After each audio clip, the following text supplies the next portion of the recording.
کچھ ہمارے رشتے ایسے ہوتے ہیں کہ جن کو ہم زکوٰۃ نہیں دے سکتے، یا کچھ رشتے ایسے ہوتے ہیں جن کو ہم دے سکتے ہیں، جیسا کہ والدین یا والدین اولاد کو، بہن بھائی کو. اس حوالے سے تھوڑی سی ذرا مختصر سی وضاحت کریں. دیکھیں، دو جملے میں بات کروں گا. اپنی اصل کو نہیں دے سکتے اور اپنی نسل کو نہیں دے سکتے. اصل کیا ہے؟ اس سے اوپر چلیں گے. والدین کے والدین، دادا دادی پردادا، یہ اصل. نسل کو نہیں دے سکتے. بیٹا بیٹی پوتا پوتی، اس کے علاوہ جتنے رشتے ہم سب کو دے سکتے ہیں. ہاں، بہن بھائی کو دے سکتے ہیں، وہ تو اولا ہے. اسلام دیکھو، اسلام کا اتنا حسین امتزاج ہے اس کا. یہ اپنوں کو مضبوط کرتا ہے. اس کی ول پاور دیکھتے ہیں آپ آس پاس. کوئی یار ہمارے بھائی اگر کمزور ہے تو اس کو توانا کرو، اس کو تندرست کرو، مالی لحاظ سے جس طرح بھی اس کو ہیلپ ہے. یہاں فوتگی پر یہ المیہ ہے، یہ ایک اب اصلاح معاشرہ کا ایک جملہ ہے کہ فوتگی پر یہ تو کہتے ہیں کہ روٹی میری طرف. جب وہی بیمار ہوتا ہے یہ کوئی نہیں کہتا دوائی میری طرف. ایسے ہی. کبھی کسی نے کہا ہو بھائی صاحب؟ نہیں کوئی نہیں. یہ کہتے ہیں اے کلا دی میرے تے پا دو، سادے دیو تے پا دو. بھائی صاحب جب وہ بیمار تھا تو دوائی کس کی طرف تھی؟ اس لیے یہ اپنی اصل کو نہیں دے سکتے، اپنی نسل کو نہیں دے سکتے. بہن بھائی کو دے سکتے ہیں. ہاں، سسرال ہے، ٹھیک ہے نا. تو سسرال پہ آپ نے ہوں زیادہ کیا ہے، تو چلو یہ بھی ایک خوش طبی ہے. سسرال میں اگر کوئی ایسا حقدار ہے تو اس میں بھی سسر کو دے سکتے ہیں، ساس کو دے سکتے ہیں، بہن بھائی ماموں کو دے سکتے ہیں. یہ آس پاس والے جو اطراف ہیں ان کو دے سکتے ہیں، بلکہ یہ اولا ہے. کیونکہ جب بات آئی نا حضور کے بارگاہ میں، جب سوال کیا گیا یسألونک ماذا ینفقون، تو حضور نے فرمایا قل ما انفقتم من خیر فللوالدین والاقربین. پہلے قربا کا ذکر ہے جو آپ کے قریب ہیں. قریب آپ کے بھوکا ہے اور تم اگلے محلے میں جائے ہو اپنا مستحق تلاش کرنے کے لیے، ٹھیک ہے نا. تو اگر اپنے گھر میں نہیں ہے تو بہت سارے ایسے بھی ہمارے ائمہ حضرات میں سے بھی ایسے سفید پوش احباب ہیں کہ نہ ان کی بیچاروں کی نہ کوئی تنخواہ، نہ کوئی، وہ چلو مسکین میں نہیں، یتیم میں نہیں، لیکن فقراء میں تقریباً الا ماشاءاللہ وہ ہوتے ہیں. تو چاہیے، اور حدیث ہے سرکار کی، یہ بات ذہن میں رکھنا. میرے آقا نے فرمایا لا طعامک الا تقی، تیرا کھانا سوائے پرہیزگار کے کوئی نہ کھائے. یعنی دینے کے وقت بھی دیکھنا ہے کہ میں نے مال دیا کس کو. بھائی صاحب آپ کسی نشئی کو دے دیتے ہیں، جوئے باز کو دے دیتے ہیں، کسی زانی شرابی کو، اس کی تو برائی میں معاونت ہوئی، اس کی ول پاور مضبوط ہوگی، وہ برائی پر دلیر ہو گیا. ایسے شخص کو نہیں دینا. حضور نے فرمایا ایسے شخص کو دو کہ جو تیرا کھانا کھا کے، تیرا پیسہ لے کے اور وہ اللہ کی عبادت زیادہ کرے، اسے بھی ثواب دو. جی ثواب. تو یہ دو حصے اس طرح مکمل ہوں گے، شکر اور صبر کے، اس سے ایمان مکمل ہوگا. جی سبحان اللہ.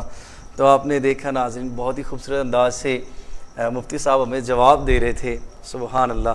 اور آپ نے بتایا کہ دوائی کا تو کوئی نہیں کہتا کہ میرے پلے، وہ کہتے ہیں نا کل تک جو ایک نوالے کے لیے بھوکا مر گیا، آج اس کے نام کی دیگیں پک رہی ہیں. حضور لجپا سرکار سے آپ نے فرمایا کہ بہترین صدقہ پتہ ہے کیا ہے؟ تو مفہوم بیان کر رہا ہوں. کسی نے عرض کی کہ یتیم کو دینا، کسی نے عرض کی کہ مسکین کو دینا، کسی نے کچھ. آپ نے فرمایا بہترین صدقہ وہ ہے جو آپ کے عزیز ہوں اور ان کی آپ کے ساتھ ناراضگی ہو اور وہ مستحق ہیں، ان کو صدقہ دینا سب سے بہترین صدقہ ہے. سبحان اللہ. تو مفتی صاحب آپ نے بتا تو دیا، لیکن ہمارے ناظرین میں سے بہت نے یہ سوال کیا، تو ہم چاہتے ہیں کہ آپ ذرا تفصیلاً یہ بتا دیں کہ جو زکوٰۃ کے منکر ہیں ان کے بارے میں کیا ہے. جیسے کہ آپ نے بہت ہی اچھے فضائل بھی بیان کیے اور احکام بھی، لیکن جو منکر ہیں ان کے لیے کیا ہے؟ تفصیلاً حضور بتا دیں. یہ تفصیل اس میں کیا کرنی ہے، اس میں تو جو جنگ یمامہ ہے نا، اس کو بندہ پیش نظر رکھے. اور حضرت ابوبکر صدیق رضی اللہ تعالیٰ نے جو قتال کیا ان سے، منکرین زکوٰۃ سے، بالکل ٹھیک ہے نا.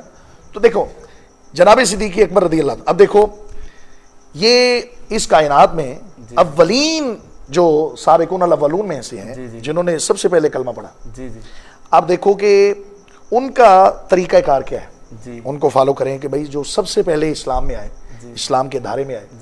تو اب انہوں نے اس طرح کیا کہ اگر اسلامی اسٹیٹ ہونا، یہ اس طرح کی نام کی نہ ہو جیسا کہ یہ آج کل سلسلہ چل رہا ہے. اسلام کی نام کی کوئی نہ کوئی شک ہے، نہ کوئی حد لگ رہی ہے، چور پہ لگ رہی ہے، نہ زانی پہ لگ رہی ہے، نہ شرابی پہ لگ رہی ہے، نہ بہتان بازی پہ لگ رہی ہے، کچھ بھی نہیں.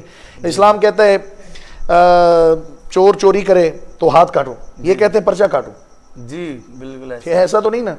جی تو اس لیے اگر اسلام ہو نا تو پھر تو ان کو پتہ چل جائے کہ یہ زکوٰۃ کے منکرین جو ہے ان سے کیسے جبرن بھی لی جائے گی، جی جی جبرن بھی لی جائے گی. تو اس کا انکار کرنے والا کافر ہے. بہت سارے احباب اس طرح کے ہیں کہ اپنا بے خیالی کرو یا وہ جان بوجھ کے کرو. یعنی کہ ہمارے کچھ یہ جو بینکنگ والے حضرات ہیں نا، ان میں ایک خانہ رکھتے ہیں جی بد مسلک والوں کا، کہ وہ اپنے آپ کو شو کر کے نا اہل سنت سے علاوہ جی تو صرف اس لیے کہ میری زکوٰۃ جو ہے نا وہ معاف ہو جائے گی، ٹھیک ہے نا، اس لیے کر کے لوگ اس طرح کے طرح طرح کے ہیلے بہانے کر رہے ہیں، ٹھیک ہے نا. تو ایسے لوگوں کے لیے بڑی وعید ہے.